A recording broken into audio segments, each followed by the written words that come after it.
Hey, it's Chapel.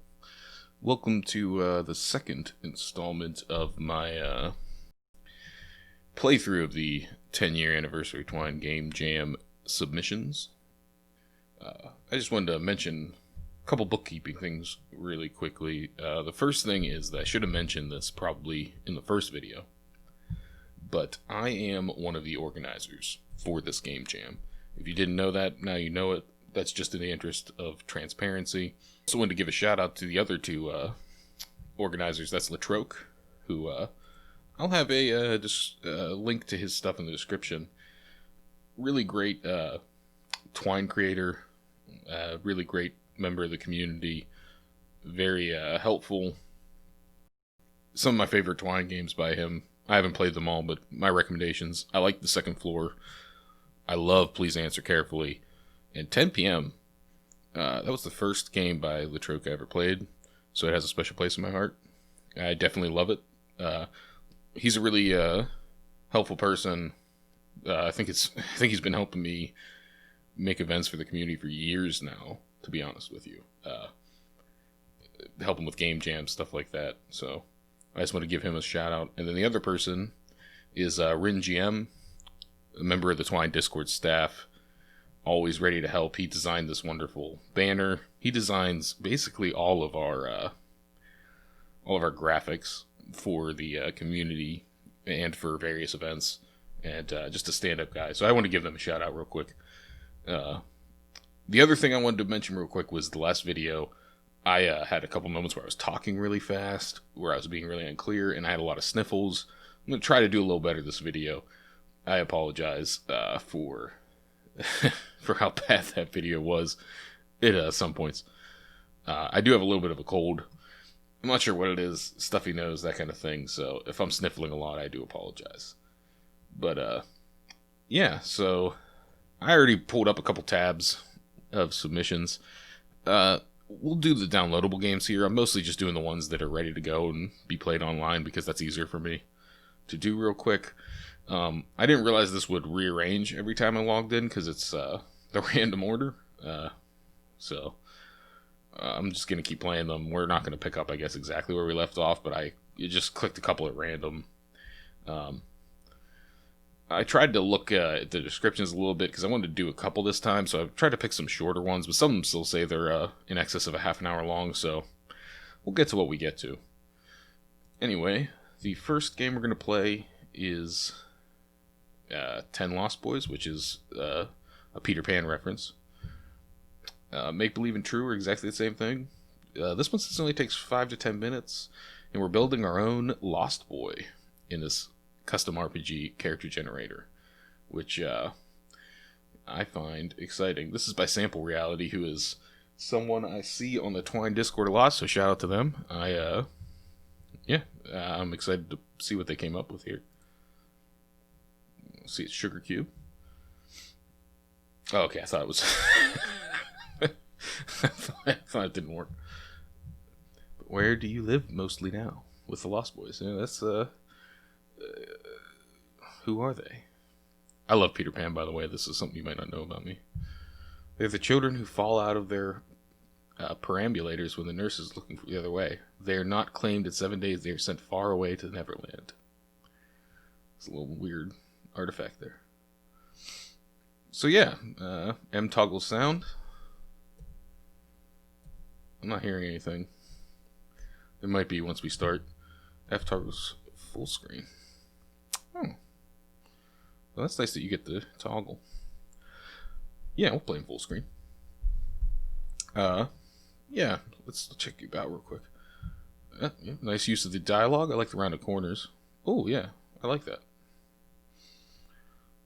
Little things like that, when you play Twine games a lot, which I do, when you play Twine games a lot, you see just the same UI with no changes over and over again, and the argument would be that, well, it's the story that matters, but I gotta be honest with you, if you don't at least introduce your own color scheme, I'm predisposed to like your game less. Not because I think it's terrible, not because I hate you, not because I'm not concerned about the story, but it's just the bare minimum of effort is to at least change the color. And he went above and beyond with these really nice rounded corners and stuff. 10 Lost Boys was great for the Twine 10th Anniversary Game Jam. But maybe you should play the game first before learning more about it. We're going to check this later to see if he actually is checking anything. I bet he's checking something there. Maybe we can sneak it and figure it out. No. Ooh, macro pop-up. Someone's using my code. Let's see if I'm in the Let's see if I'm in the credits. Oh yeah, there I am. Yeah. Okay. You don't have to credit me, by the way, if you use my code. But yeah, I appreciate it. It's fine. You're definitely allowed to. And I appreciate this. I didn't know Sample Reality's name was Mark Sample. There you go. Makes sense now. My name is not Mark Chappell or anything like that, in case you're wondering. Well, there is music. I don't know if it's gonna... I don't know if I'm capturing desktop audio. We're gonna turn it way down, though. And I'm probably gonna mute it, actually. But there is music, and I appreciate that. There are 10 Lost Boys. Brandon, Danny, Christian, Sean, Victor, Colby, Liam, Thomas, Nolan, and Austin. There are others, of course. Derek, Darren, Drew, Edward, John, Evan, Aaron, Hunter, Cole, Cameron, and more. Alright, let's start with, I don't remember any of their names, to be honest with you. I just said, like, what a big fan I was. We're gonna go with Colby, because I'm a fan of that cheese. Colby is from... Oh, I'm making my own boy. I get it. Okay, so you picked a name. Yeah, where would Colby be from? Oh, man. None of these places are even near me. Out here in the boonies in Appalachia. Pennsylvania. In western Pennsylvania. So we'll be a Florida man. Tamarack, Florida, huh? Oh, Fontainebleau. As a child, Colby played with Legos. Played Magic the Gathering. Collected fossils.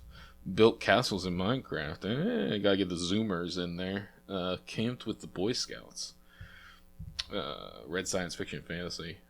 Daydreamed about discovering lost treasure. Turned his bunk bed into a pirate ship. Had a paper route. Sang in the choir. We'll do sang in the choir because I'm Chapel, right? Colby remembers singing in the choir, rolling his eyes at the ridiculous words. Oh, gonna make me not.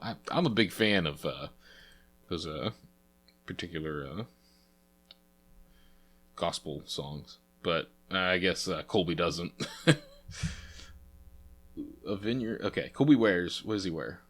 A Sherpa hoodie. Blue Burberry Westminster Heritage trench coat. I've never been a trench coat wearer. Those people freak me out. Brooks Brothers Regent 2-button 18 blazer. I mean, okay, so blazers I can deal with, but if you wear a 2-button, you're a slub, man. Like you can't pull off 2 buttons, man. You gotta have 3 buttons, and you gotta leave. What you do is you leave one unbuttoned, the bottom one, because that gives you the. Never mind. It's not important. My point is, people who wear like double-breasted coats and like 2-button coats. I don't think it looks good on you, man. Full-length wool cloak with capelet. I think that's like that little thing on the back that hangs off. That's pretty cool. Vineyard Vines Robbins tucker down button shirt. A Northern Mark Union stretch blazer. Verity Reserve ideal blazer. Yeah, so these, I don't know how many buttons these have, but yeah. That's all I care about. A kilt? Yeah, you could be that kid. Mohair sweater.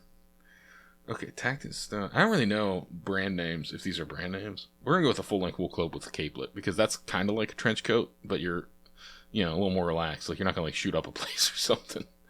Yeah. Colby accents his full-length capelet with clown nose. Skullmask balaclava with a clown nose. That's pretty metal. Bow tie. You got to be a special kind of person to be able to pull off a bow tie. Like, I'm talking, like, when you can pull them off, they look great, but most people who wear them can't, in my opinion. Suspenders, I can see that with my coat. Chukkas, I don't know what those are. 4-pocket riding breeches.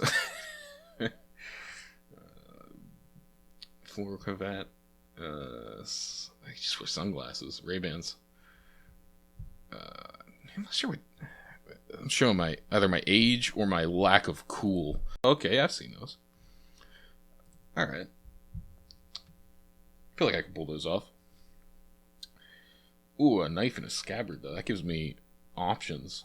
Yeah, we're gonna go with this. We're gonna go with the weapon. I didn't even see that. I should have stopped reading.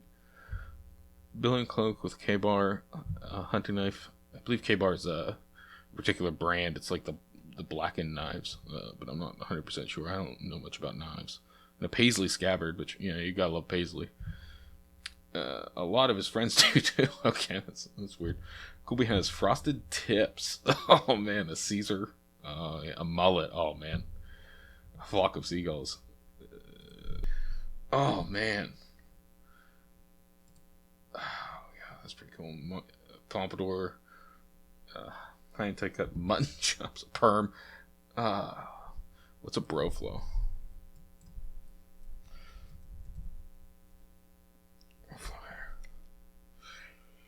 Okay, I mean,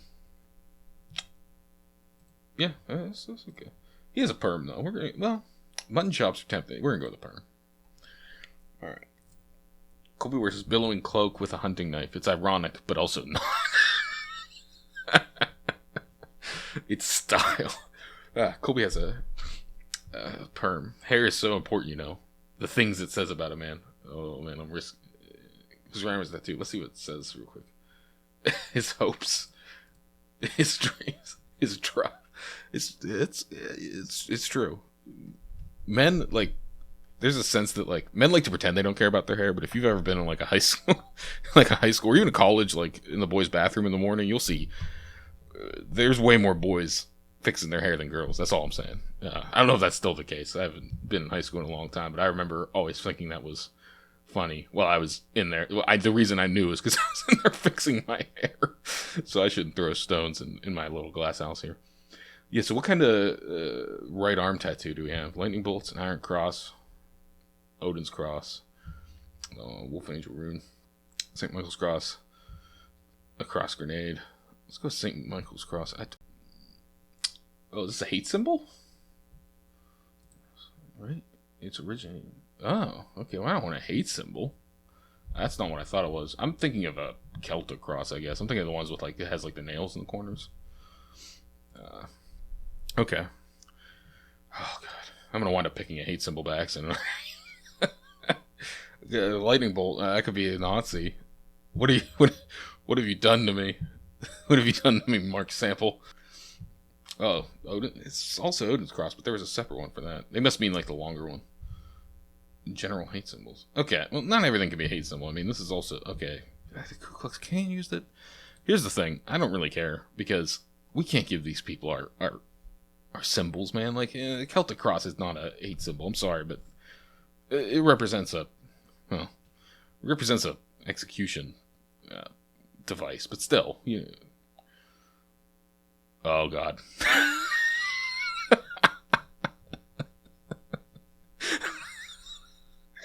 I don't know if you heard it, but there was a record scratch, too. I think I'm getting called out for...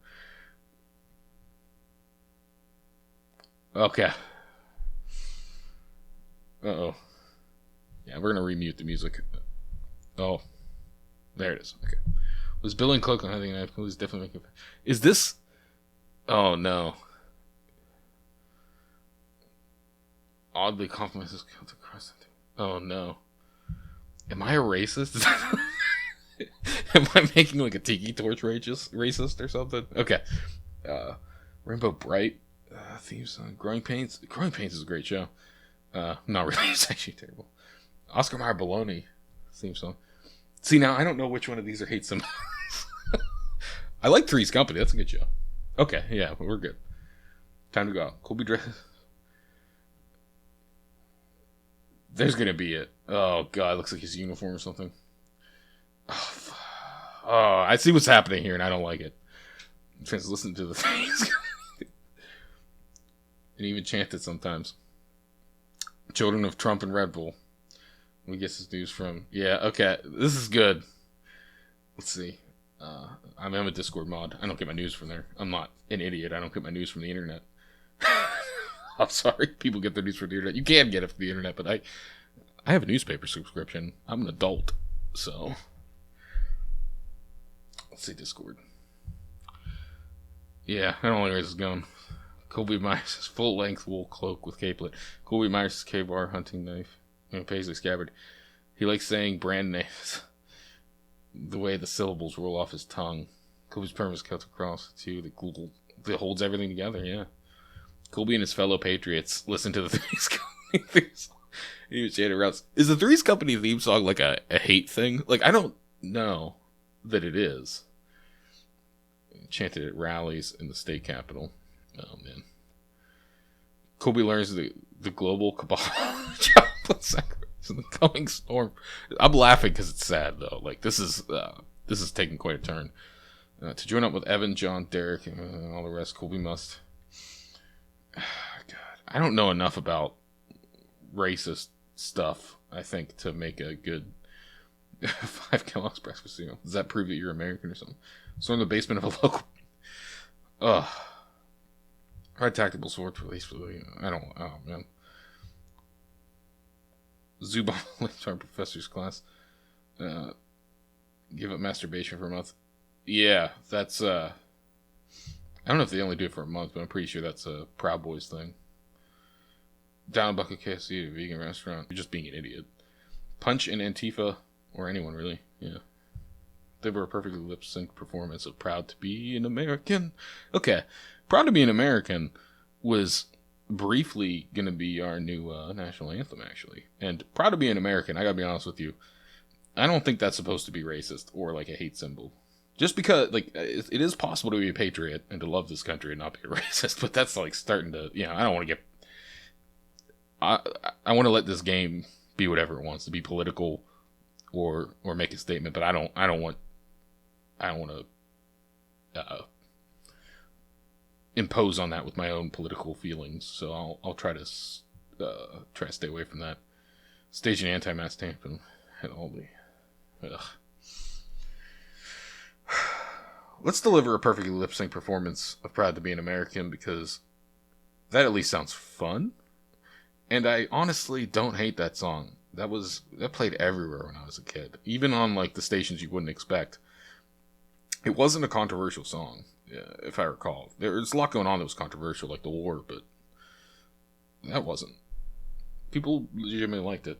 Colby does indeed sing Proud to Be an American. His lip syncing is perfect. Leonardo, Nicholas, Justin, Griffin, and Albert cheer him on. These are very white names. I actually knew a black kid named Griffin, though. Griffin's a cool name. It's a roaring success. And when I say a black kid, I mean we were both kids at the time. That's why I say a black kid. Flexing his Celtic cross tattoo, Colby shakes his glorious perm.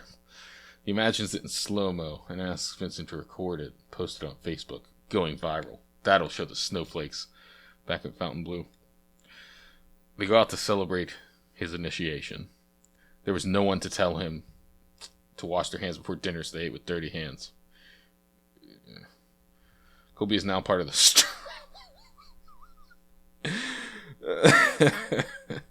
Strongman images. I'm going to save that for later. It's the best militia ever. The training they do in the woods is just wow. Righteous is the word. He could have joined the White Wolf Men. Don't drag White Wolf into this, man. It's like an actual not racist thing, I believe. Men in Folsom, California, or the Outlaw Vanguard in Arlington, Massachusetts. But Strong Gents is the best. It's where Colby belongs. The Strong Gents fight for free independent militias, men's rights, the end of genocide, American values, the Christian faith, unlikely, blood and honor, the Boogaloo. If you don't know what the Boogaloo is, you live a happy life. And I don't want to take that away from you. It's stupid, is what it is. It's like a new civil war or something's coming. That's what they call it. I can't believe they named it the Boogaloo. Economic opportunity, states' rights, or the children. States' rights. Yes, there's a lot going on here. We have to pick one, so yeah.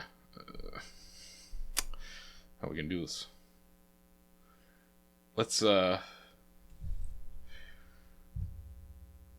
mean, the end of genocide sounds good, but I know what genocide they're talking about. blood and honor. Blood is code for race usually. The Christian faith, I mean, let's do it. Let's see what bizarre interpretation of the Christian faith needs an armed militia to fight for it.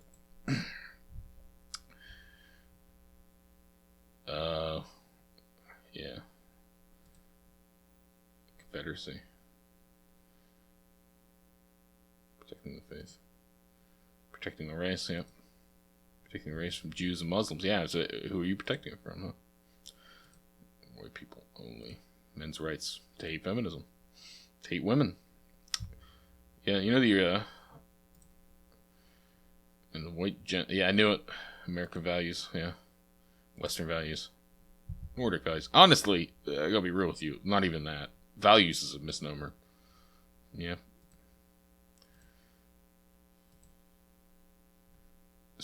I should be reading these. I'm sorry. I'm really absorbed. The sort of boogaloo merch with free 2-day shipping. Yeah. Opening up gyms and bars. Kidnapping. Oh, God. I laugh because it's sad. Hey, children kidnapped by Satan worshippers. We've also hired MS-13 to assassinate political opponents, all funded by the Clinton Foundation. Wow, yeah, the music kind of died there and cut to black. It was like a creepy blowing sound. What happened to Colby? In the old days at home, the Neverland had always begun to look a little dark by bedtime. Then unexplored patches arose in it and spread. Oh yeah, I can't read that. But about in them. The horror of the beast's prey was quite different now, and above all, you lost the certainty that you would win. You were quite glad that the nightlights were on. You even liked Nana to say that this was just the mantelpiece over here, and that the Neverland was all make-believe. Yeah.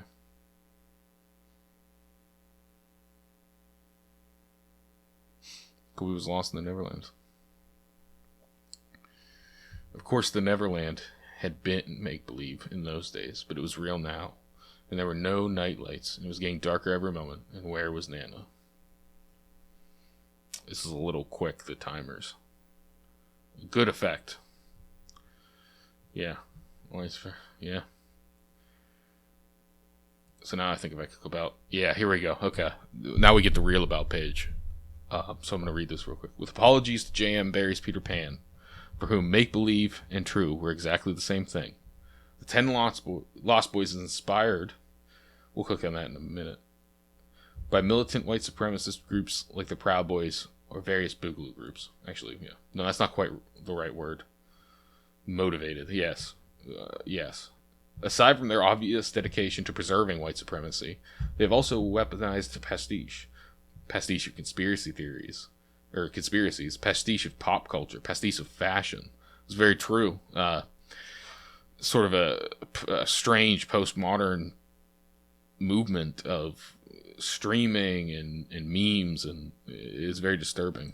In the 1980s, scholar Frederick Jameson famously criticized pastiche as a neutral practice, amputated of the satirical impulse, devoid of laughter and of any conviction. Jameson got wrong, though. Indeed. Modern paramilitary hate groups have transmuted pastiche into an effective floating signifier of their conviction. Conviction of their own power to make anything mean something simply by virtue of declaring it to be so. This was so interesting. Because I was just talking about the crosses. Very clever. I thought that, yeah, I don't know. Just such a great entry point with the symbols and the way the screen flashed red. Brilliant. Stroke of genius. Incredible job. In this way, they evoke Cyan the Guy's sense of the zany, or the manic cultural performance of incessant doing that blurs the lines between work and play, private and public, fun and not so fun. The Lost Boys presents the player with 10 decisions, each with 10 options to choose from. The math is simple but stupefying. Yeah, 10 to the 10th possible combinations, or 10 billion variations. I remember talking to, I'm not sure if I should call him Sample Reality, or I'll just call him Sample Reality because that's what I know him as. I remember talking to him about this and him telling me he had 10 choices across 10 passages. And I was sort of not really sure what he was getting at. This is it, though. Yet the outcome is always depressingly the same, more or less. Welcome to the logic of white supremacist state groups. Yeah. I kind of interrupted that, but yeah, it's the idea is that there is variance in these groups, but it always comes to the same, outcome. Yeah. I don't think anything's changed in the credits. But, yeah. Really powerful, really moving piece. Hats off to the author. Sample Reality. Really, really dark, but a really important work. I'm very impressed. I think it was well handled. I really enjoyed it. It got me. I did not expect this at all. I did not expect it to go in this direction. Favorite game so far, definitely. We'll see. I'll tell you what my favorite game is when I'm done, but yeah, I mean, this is it so far. They're very clever, very well done. We're going to move on to the next game. Man, I spent a lot of time on that, didn't I? Do a time check real quick. We spent about half an hour playing that. Okay. I'll probably cut some of that out. But I want to keep my real sort of reaction to the dawning horror of what I was doing. Ooh, this looks familiar. This is, that's from HAL, which is my Harlow audio library for Twine. Oh, this is like, yeah, let's get you out of there. Open frame, a new tab. Free you from your constraints. If you could love a wolf like me. Is that her name? The author? I lost the DCS Ross. DCS Ross is the author. Okay, this is the second game on itch.io. If you could love a wolf like me, and then someone holding up a kind of an effect. I like this like word art from from the early 2000s. It's nice looking. It's people don't do that much anymore because for reasons. Begin. So it's narrated. Not a fan of that. It's so odd how a human could go to the moon or build a weapon capable of destroying a city in a sneeze. You'd still be so dumb. So dumb. A little misanthropic. Humans mastered the atom before they could teach each other how to love. They can't even handle something as simple as that. It's truly mind-boggling, and I don't even have a mind. Okay. You people keep trying, though. But in this iteration, I really think I can help you with that. We'll get it right eventually. I'm sure of it. Maybe you should go outside to get some fresh air. Because you're going to need all the energy you can muster. But, okay, so but is a link here. Looks like you can go back and forth there. Your pants are loose. Your mouth is ash and coffee. So you're a smoker, I assume. You've lost weight, but you have nothing to measure yourself with. That's a feel. So you give yourself a haircut with scissors. She stops you, and you sit in the tub. She hums a song about two people who are brokenhearted. You've never heard it before, but you will in a moment. She takes your picture, and she shows you, but you don't recognize that person. She helps cut the hair you can't reach. She's still humming the same song, and you wonder why anyone would love you. I'm not a big fan of not capitalizing words. Call me a traditionalist. It's I do believe anything, punctuation, whatever, is a tool in your toolbox as an author, but I'm not sure how I feel about that. We'll see. You open the door to the fenced-in yard. It should probably be fenced in as with a hyphen. Yard of snow. The wolf you forgot about is curled into itself, the gray tail tickling its own nose. Sorry. That's a little bit of dyslexia there. If there was any time to go, it would be now. I don't actually have dyslexia. I shouldn't say that. I apologize. It's asleep. The gate is there. You don't need to go through this again. Somehow you hear her voice coming from the empty room behind you. You expect to see that same shock of her hair hanging to one side of her face. The side that made her seem so coy. So you expect to see that same shock of, and I don't know why. I just expected that to be part of her face. The shock of hair. I would probably reword that if I were the author, but it's fine once you get to it. She isn't there when you look, but the wolf heard her too. And now its teeth are in your throat. Do you want to try again? I imagine there's a sound happening. Let's unmute it. Let's do this. Let's go back. Okay, so there's still like a narrator. It's one of those... I'm not sure if the audio is being captured on desktop. I didn't set it up to do that. The next time I will. It's like, one of those computerized vocalizers. I don't want to listen to the whole narration, but there might be like a wolf sound or something there. I'd imagine there probably is. Do you want to try again? Hey Siri, what is lycanthropy? Am I going to turn into a werewolf? Okay. In folklore, a werewolf, or occasionally lycanthrope, is a human with the ability to shapeshift into a wolf, either purposefully or after being placed under curse or affliction, with the transformations occurring on the night of full moon. I wonder if this is actually taken from Siri. That would be interesting. And also, we're getting capitalized now. This is not capitalized again. It's okay to move forward now. I'm not sure how I feel about going back and forth with this. We'll see if this is supposed to be like a different person talking or something, or a different feel. I know this is hard for you to understand, because it's always been hard for you. Now or some other time. You can look back, but you have to leave first. Do you get it? Maybe you should experience these words again. Maybe it's time. Let's unmute it. I'm not a fan of how unclear this is. I'm listening.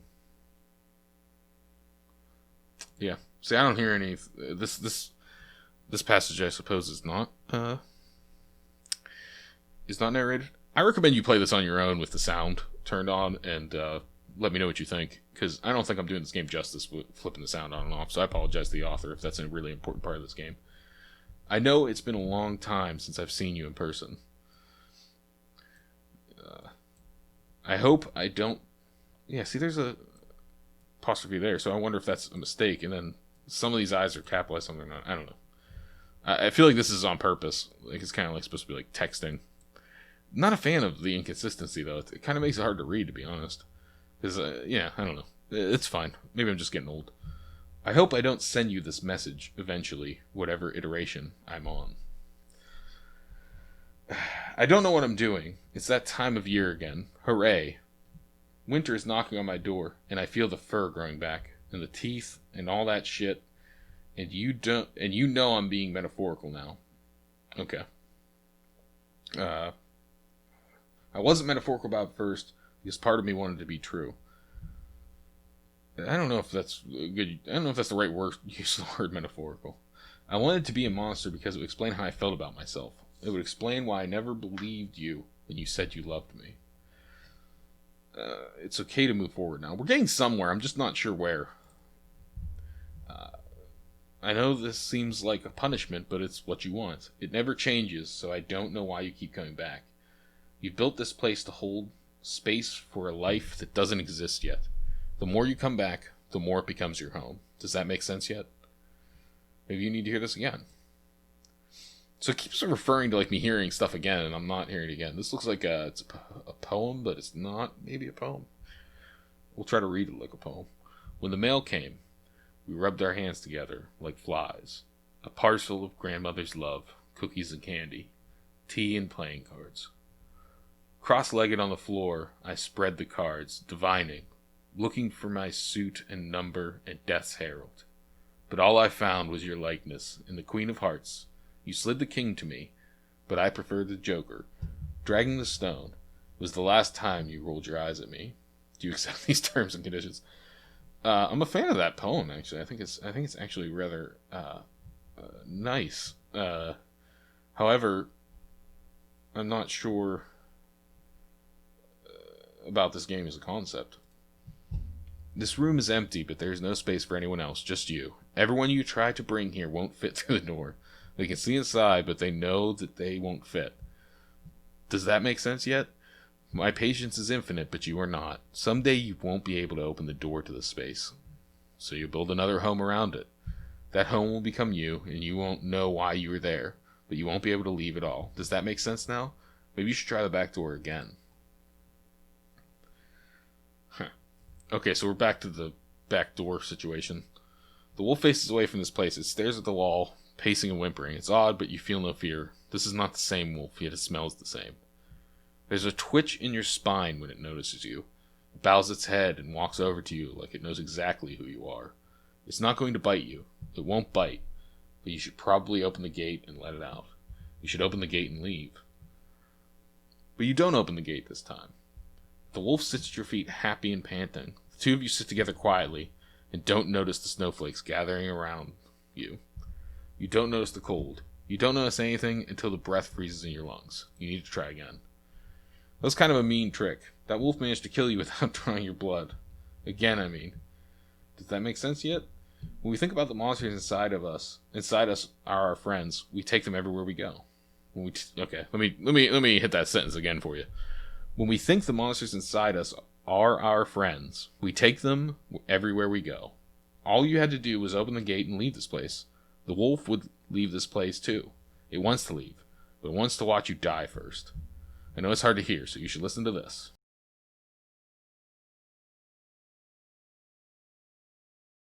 I think before it happens again, I'll write something good again, like I did a few years ago, but never showed you because I didn't want you to think, yeah.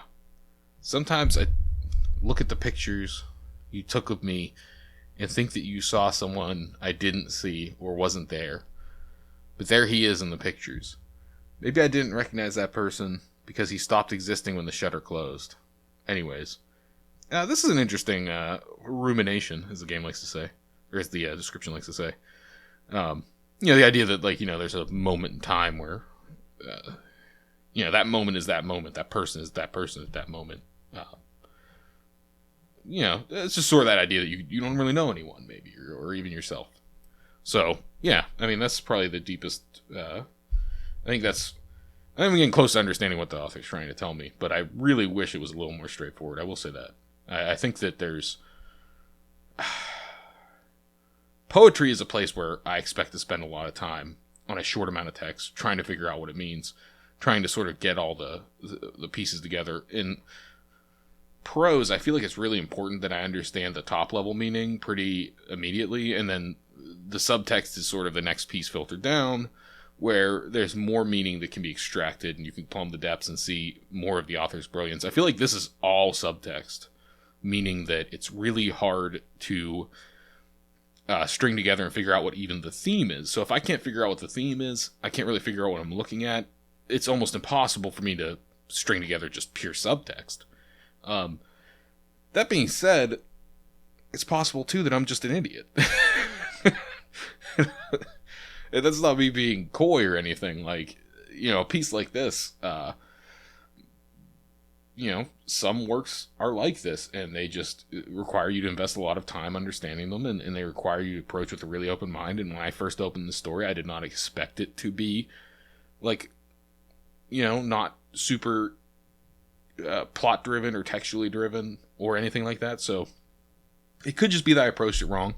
I'm not going to replay it for you just to figure that out. I have a lot of games to get to. I might replay it someday to try to better grasp it. But right now, I'm not that smart, but I'm not so much dumber than the average person that I think that you could consider this a home run in terms of people being able to interpret it. So my comment at this point, I haven't finished it yet. Maybe it'll slide into focus. My suggestion to the author at this point is to work on getting that text so that you can tell us what the themes are so that we can start to dig into whatever subtext it is you want us to understand. Like if this was a more clear story about self-loathing or a relationship or feeling like you don't know yourself or feeling like you're trapped, but also trapping something dangerous inside of you, which is what I think the themes are pointing toward.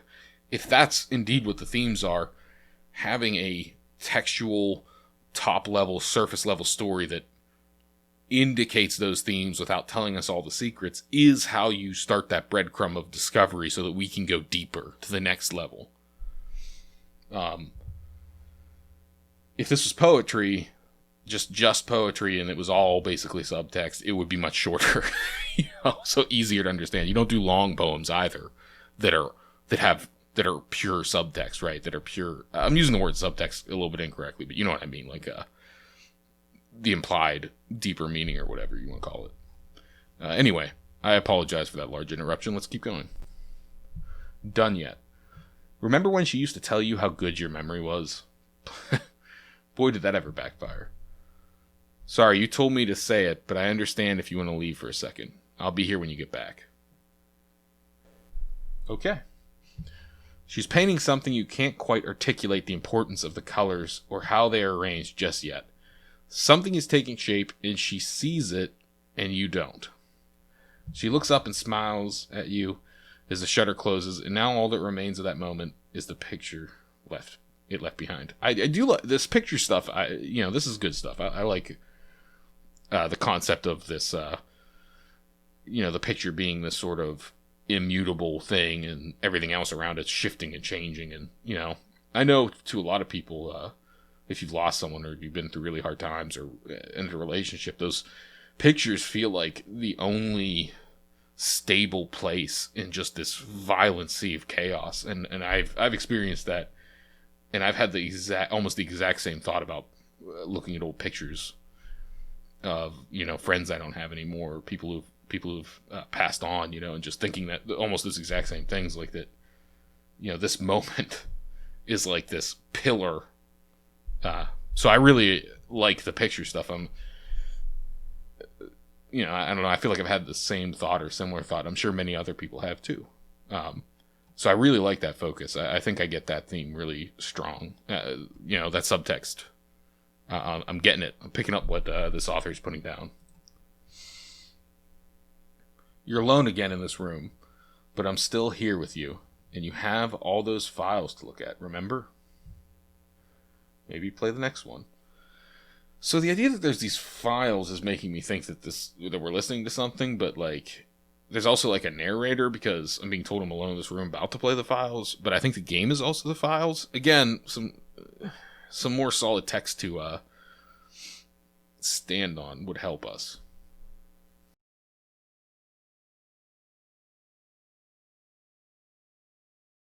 The floor is getting colder in that place you keep disappearing to. Outside is the same temperature as inside. Do you remember documenting the crow prints in the snow yard? It's that crow again. I mean, the crow is obviously a symbol of death, but they were painting the crow on the shoulder or whatever. Crow prints in the snow. But I'm not sure what I'm supposed to interpret from that. Documenting the crow prints in the snow, is that supposed to be some sort of symbol of death, or is it just the problem with something like this is I'm not sure what's supposed to be sort of just flowery poetic imagery or what's supposed to be have deep meaning. And again, a textual sort of top level clear, easy to understand textual plot would really help me establish what's what's beautiful. I said flowery, that has negative connotation, but beautiful poetic language versus meaningful metaphorical language. I'm just kind of forced to try to interpret everything both ways. You took what was left of your stale bread and threw it all into the yard. So I guess to feed the crows. You cough while the murder descends on you, which is the crows. They don't eat the bread, though. Okay. The first cough splits the silence inside the gallery that does not have windows. I don't like that sentence at all. Here the artist smiles at you and has all your old clothing cut up in squares and framed on the walls. That's kind of creepy. You grab her arm and ask why she brought you into this gas chamber just to make you feel guilty about who you used to be. These sentences are getting like really hard to read. That may be on purpose, but it doesn't change the fact that they're hard to read. So we're gonna hit that again. You grab her arm and ask her why she brought you into this gas chamber just to make you feel guilty about who you used to be. I think that's supposed to be like a little bit of a run on, like on purpose, but it is like you grab her arm and ask her why she brought you into this gas chamber just to make you feel guilty. That's kind of all one phrase about who you used to be. I don't know. Like, it's just like, if you heard what I was doing there, that's like each sort of phrase. I don't know. It just doesn't quite, it just keeps going. Like, as soon as you think it's done, like, you're like, oh God, I can't keep reading this. She will never know what you meant by that, but it's okay. Yeah. You don't need a reason for anything. You don't need to apologize again. Okay. I mean, that's growth, technically. Hate is not the opposite of love. Love is not the opposite of hate. The opposite of love is predation. Okay. Sounds like, I don't know, it's like a fortune cookie. When you want to devour someone whole, that is the opposite of love. Again, I'm not sure if devour is trying to be flowery,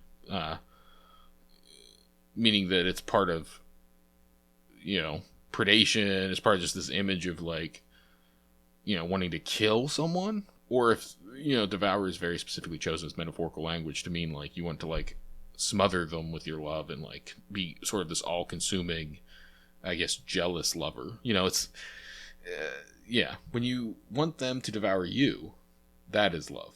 Yeah, I don't know. I don't know. It's just not super clear to me what's happening. You're not allowed to leave just yet. It's okay to move forward now. Okay, so there is progression here, because before it was, we were trying to leave, I guess, but we had to stay because we weren't getting it. But now we're moving forward. The kid on the floor won't stop alternating between his human and mouse body. And that's quite a sentence. Still, he sits next to your feet on the concrete in the gallery. You suddenly feel ashamed, and you pick up a broom and sweep the dust and paint chips on the floor. Before you look up, you expect to see her smiling, but she will not smile until after you stop coming back here. Kill four won't stop. Alternating between its human mouse body. Like, I don't know what that means. I don't even know how to interpret that. Why would someone alternate? What does it mean to alternate? Is there two bodies and he's jumping between them or something? Or is this like Animorphs style alternating? I don't know. I don't know.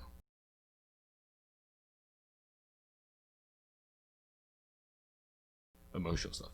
There's a girl you only meet once who will keep laughing at your jokes and getting mad about talking too loud in the library. There's a girl you only meet once. Okay. She will wear reindeer antlers on top of her head, top of her toque. It makes you hungry for a reason you won't know for a while. And should forget about her immediately and start focusing on what comes after. So there's a lol random girl who's gonna laugh at your jokes and get mad about talking too loud in a library. This seems like really weird. These are like really weirdly specific examples. The reindeer antlers on top of her head. This is like describing, I don't know, this is like describing something that isn't universal as though it's universal, so it just kind of comes across as almost like self-parody. Like, not that, maybe that's what girls do nowadays, but I don't know. It just feels kind of weird. And also, I feel like we shifted to like another timeline or something. It's just, I can't. There is a girl who's talking about there is a girl. Like, is this my thoughts? Is this is this like a principle of the universe being described? You only meet once. Does that mean, what does that mean? Because like it implies that we like forget about her immediately and start focusing on what comes after. But like, what does it mean only meet once? Does that mean there's only one such girl for every human, I guess, on the planet, or every person who is sexually interested in girls. I don't know. Maybe I'm digging into this too much, but the point is, I have no idea what any of this means. This came completely out of nowhere, and I'm lost again. I thought I was starting to get what this is about. No idea. Ears perk up when you think you hear something small and afraid. It's just a baby skunk, and you watch it disappear into the foundation. The foundation crossfades into what you see in the reflection. I was under the pressure it's like a foundation of a house, but it crossfades into what you see in the reflection. That's not a thing that a foundation would be able to do. I'm not sure what the reflection is. You wake up as someone else every time your chair squeaks. Is the foundation makeup? Every time your chair squeaks. I didn't know we were sitting. Again, this is like getting like even more instead of becoming more textual, it's getting even more subtextual. We're just floating in space and words are flying past us slowly, and you're picking out random ones, trying to figure out how to form any sort of meaning out of this. Anyway, it's all the same but different. Nothing outside your body will ever keep you present again. Weed won't help. Coffee, whiskey, cigarettes, it won't stop. Yeah, nothing outside your body will ever keep you present again. Present? We're talking about waking up as someone different, and it's always the same but different, and then nothing outside your body will ever keep you present again.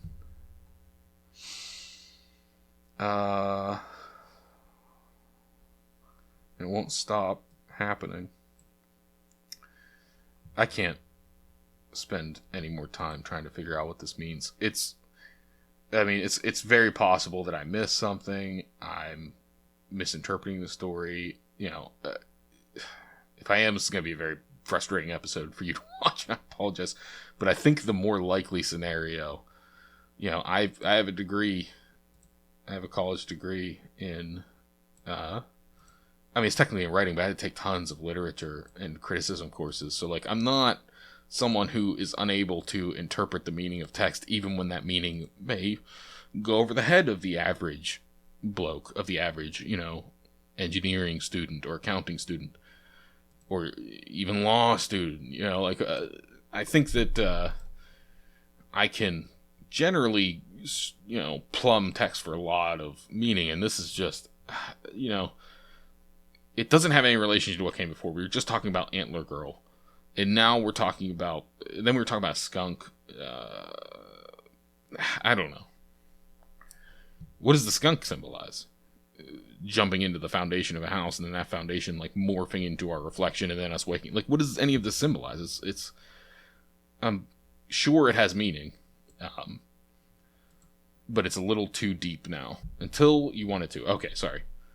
Nothing outside your body will ever keep you present again. It won't stop until you want it to. Whatever's happening won't stop. I'm not even entirely sure what's happening.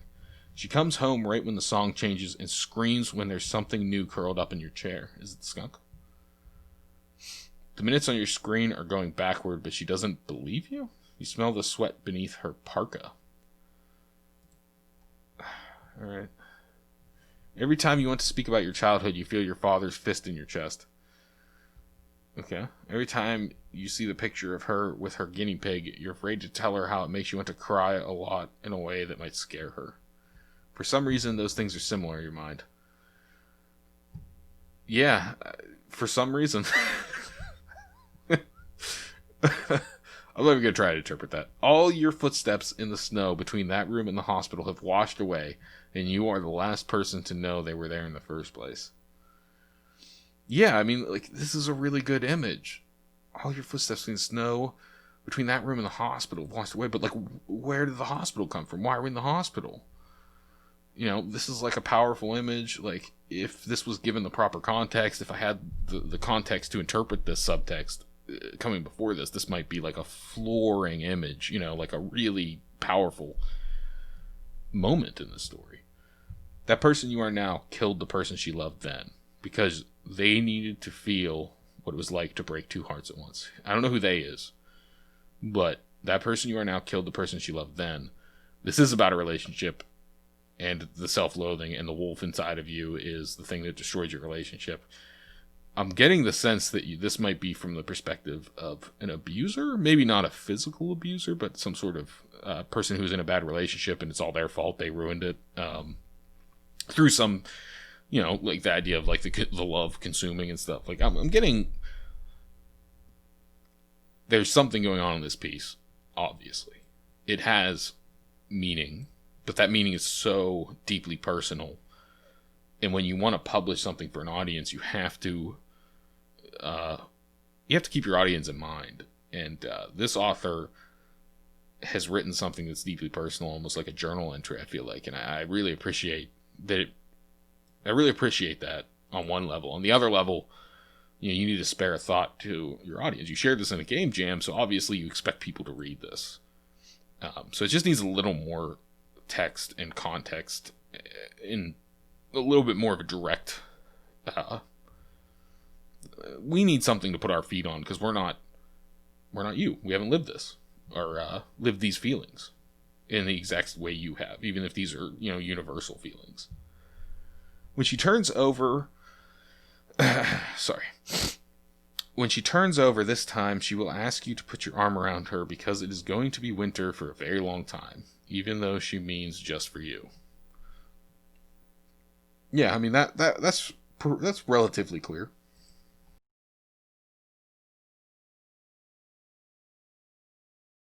I know I keep going through these iterations, going back to a place I never was. So the relationship was never perfect, I guess, is the idea. And the author is envisioning a time when it supposedly was, but like they said, they didn't really kiss, even though it felt like they did.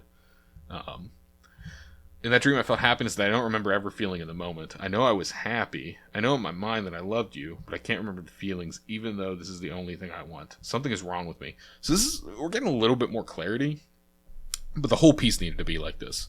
I don't feel like a lot of people, if I'm being perfectly honest with you, I don't feel like a lot of people are going to have the patience to get to this point. They're probably just going to write this whole piece off as kind of gobbledygook, kind of like, I don't really understand what's happening, and it's kind of just sad, and I don't really get it. You have to, like I said, you have to sort of like make room in the piece for the audience to stand on and to see the rest of your piece from. And this is very indulgent, this piece. That's why I said it feels like a journal entry, and that can be fine. I mean, I think that you can write stuff like this, and sometimes those things do get published because, we find someone's notebooks, or we find, Emily Dickinson, a lot of her stuff sort of like goes into these like places where it's not really clear what she's talking about, but a lot of her stuff was published after she died, and she didn't really ever intend for it to get out, so it was very personal, and that can happen.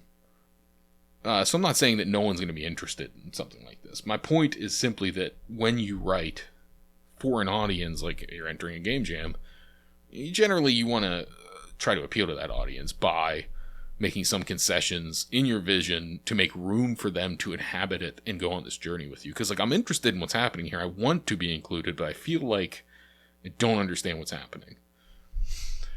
Anyway, we know, but are you okay? Maybe you're almost ready.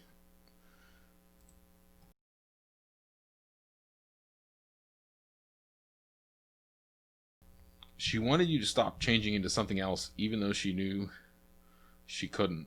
This is what bothers me about the werewolf imagery and like the idea of like a predation or whatever. You should be grateful she loved you enough to try. Anyways, I am worried. Okay.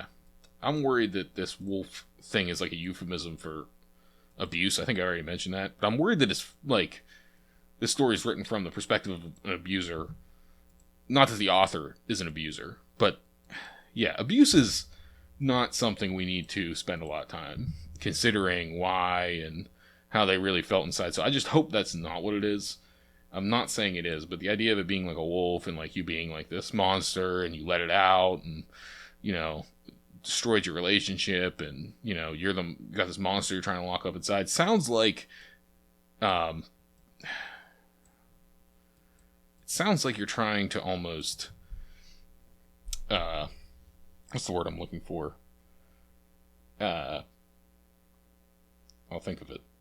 I guess rehabilitate. It seems like the author, or seems like this piece might be trying to rehabilitate an abuser as someone who's, got mental illnesses, which is probably true in a lot of cases, but abusers don't need to be rehabilitated, nor do they, I'm sure they feel bad, but, this is just, I don't know.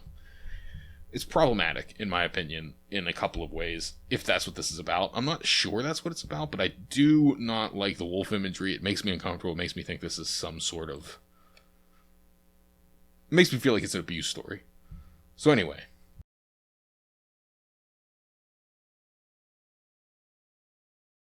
At least you can see these people are separate in your memory. They always were. People are not one thing. But you keep going wherever the wolf wants you to go. You need to acknowledge that before you will move forward. Accepting that there is an animal inside of you without judgment or regret is the only thing that will get you out of this place.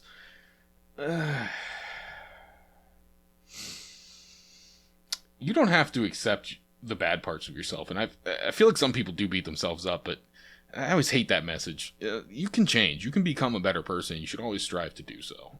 No one's perfect. Don't beat yourself up, but don't give up on conquering your weaknesses. Anyway, I don't think that's what their author's trying to say.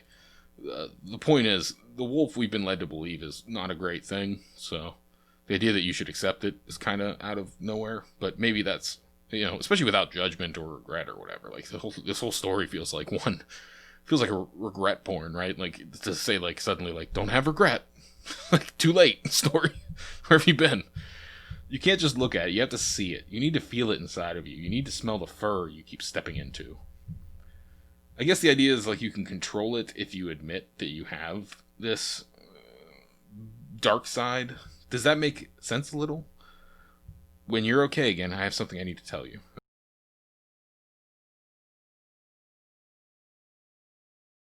It keeps asking me if I'm ready, and nothing has really happened yet. You flick the lighter, and the bouquet of rotting cedar burns in your hand. The smell, you remember the wood you etched a poem in. But if you don't resist the memory, the light will go out. You need to relax and focus. The urge to shift back to a place that isn't real subsides. Your torch burns a little brighter. In the dark of the yard, the wolf must be skulking, or it isn't there at all. So notice how we have stepped into an actual narrative with, like a textual element that we can follow. It's not just like proverbs mixed with like prophetic visions of the past and future, and it's rooted in like physicality. Like, there's a person who's standing in a place holding a thing. There's light, there's dark, there's physical places to be, and this is like, we've been missing this for so long. It's just been like on and on and on with just like concepts, and it's good to be back in a physical place is my point. And this whole story should have taken place in a physical place with physical things happening that we could think about and look at. The wolf must be skulking, or isn't there at all. The flame you carry, no monster will come for you. The wolf that lives inside you is afraid of the light. Everyone has a dark side, but you cannot live there. Yeah, you can't see in the dark, but the wolf can. Does that make sense now? I'm running out of things you told me to say to you when you came back here again. But the next time you leave this place, you will need to leave the gate open no matter what anyone else says. It's not to let things in, it's to let things out. Okay, have a treat.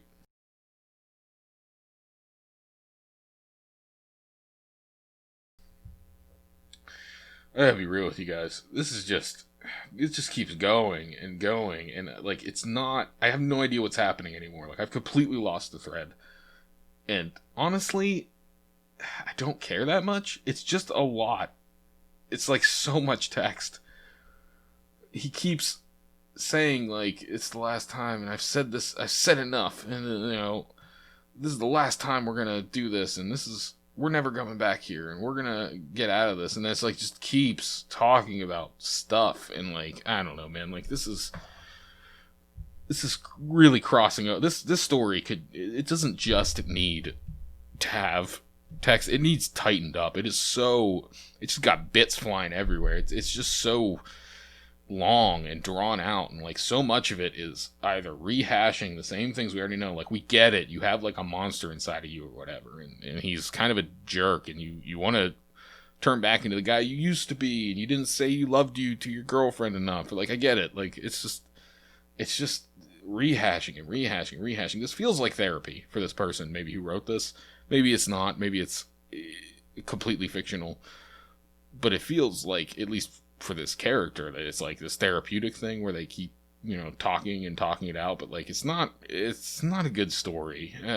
At first I thought maybe it was just a lack of text, and we needed more context for the metaphors. But I think that I'm just really not that into this.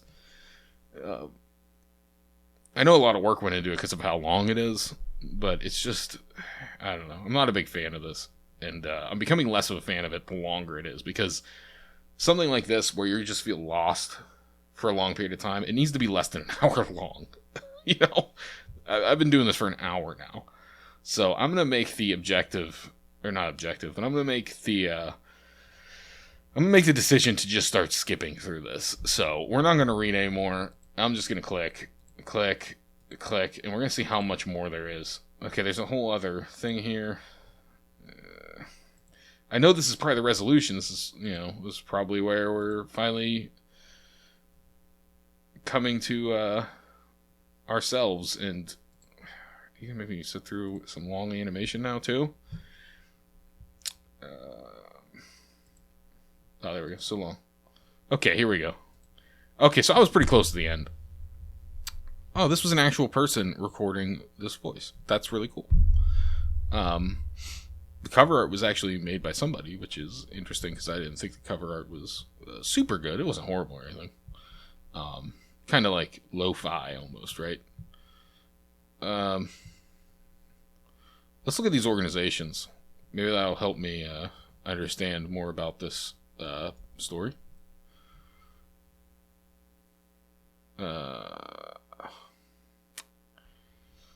Squad works to defend wildlife. Okay. Was this about an actual wolf the whole time? Am I an idiot and this was actually just literally about...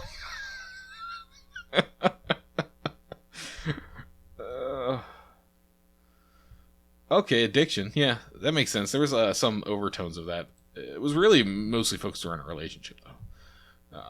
Oh, yeah, there I am. Look at me. Look, Mom, famous. Yeah, I don't mean... No disrespect to the author. This needs trimmed up, though. This is way too long for how poetic and experimental it is. I'm ashamed that I didn't finish it because I was so close to the end. It was only, 5 passages from the end. But, look, I spent well over an hour. Let me check the time real quick. We'll see. Yeah. I mean, I stopped the other story. I started this at 30 minutes into this recording, and look at this. We're at an hour and 40 minutes now. Going on an hour and 40 minutes. This is a really long piece. Yeah, it needs work. It can be improved. There are good ideas in it, but it needs work, in my opinion. And, it's a game jam. You're always going to have pieces that don't need work. We were really spoiled by the last one. Anyway, I'm going to cut this way, way down. So if you're seeing this now, I skipped through this. I only hit certain parts of this where I had something interesting to say, because I don't feel like subjecting you to all that contextless stuff is really a useful use of your time as a viewer. But, alright, so the next thing we're going to do is it's 10-Step Dungeon. It's by Matteo DeSantis, I believe is that name. Yeah, Matteo DeSantis. And it's an emoji-based dungeon game, so maybe this will be a nice palette cleanser, more mechanics-based game with puzzles and such. Emoji-based point-and-click puzzle adventure. I'm excited about that. It sounds fun. Dungeon Twine 10 Steps Edition. So I imagine this is maybe a smaller portion of a larger game, or maybe a prototype or something. We'll look into that more. That's weird. The text is hanging out of the box. Let's see what's happening here.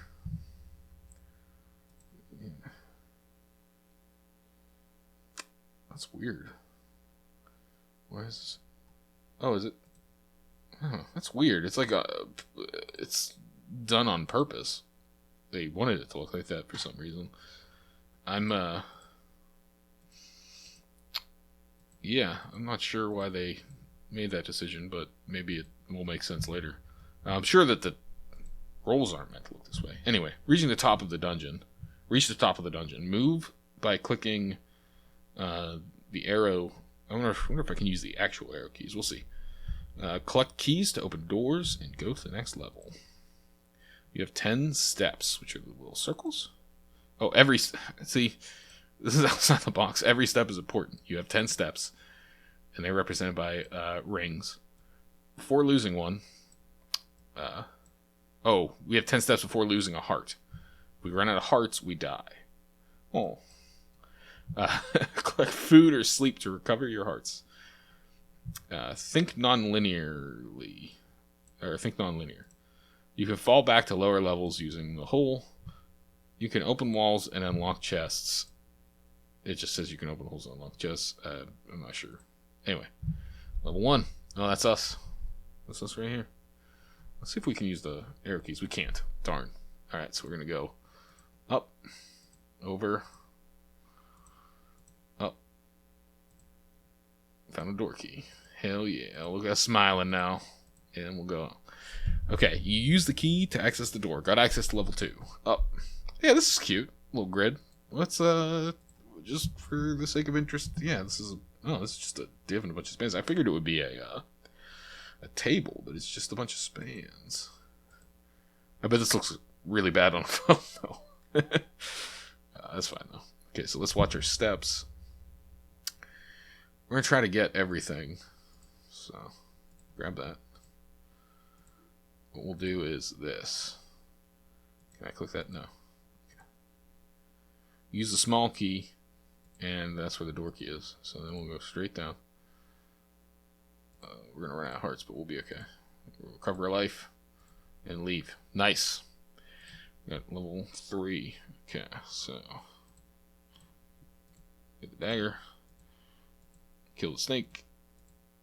Get the door key. Oh. Yeah, so what is going on there? Use the door key to access the door. Go to level 4. Alright. Oh, see, we can go down. Going back down to level 3. This was a mistake. Oh, boy. Alright, now we got to level 4. Yeah, I'm not really sure what's going on here. But we'll go ahead. It's locked. Okay, so what I imagine is this is a secret door. Okay. What did it say? I clicked through it too quick. Can't click it again, so. It's locked. Oh, is that a switch? Okay. Yeah, I'm not really sure what I'm supposed to do.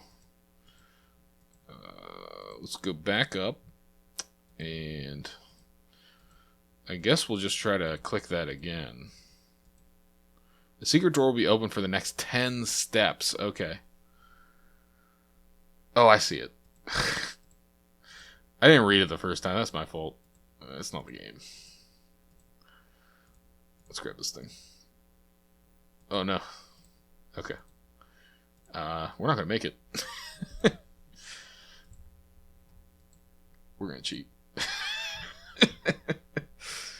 Anyway, it's an interesting little puzzle game. I like the idea. I wish we could use the arrow keys. Is my only major complaint. And it's really not that big of a complaint. It's just that, for me personally, that's sort of easier to do. Especially because, these move all the time. Because the screen basically stays the same, so it's not like centered on your character. So you constantly have to move your mouse and readjust yourself. And that kind of isn't... That kind of isn't great. It's fine. It's not the best design ever, though. I think there almost had to have been a better way to do this.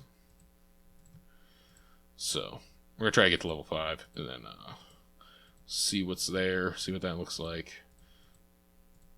Scroll, click the button. Yeah, we should be able to make it, but we're definitely hurting. I like that your face changes. It's cute. So we'll also move for the next 10 steps. Yeah.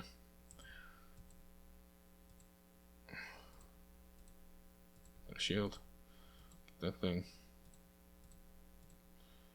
Ugh. Yeah. It's cool. It's a cool idea. I really like the emoji aspect of it. I could imagine this being fun to click around on. Like I said, the only real thing I would say is just to maybe to the developer to let us use the arrow keys or WASD or both. While you're at it, maybe even the number pad to be able to move around without having to click constantly. But yeah, that is Dungeon Twine. I liked it. Good job. Great job as a developer. I think my favorite is still 10 Lost Boys so far, if you're curious. But anyway, yeah, that's that for now. We'll get into some of the longer ones. This is also an emoji-based game. I'm excited to play this. Let's go exploring Emoji Spaceship. Anyway, yeah. I am excited to see what happens next time. Thank you guys again for watching this and for joining me today. And I will see you soon. Bye.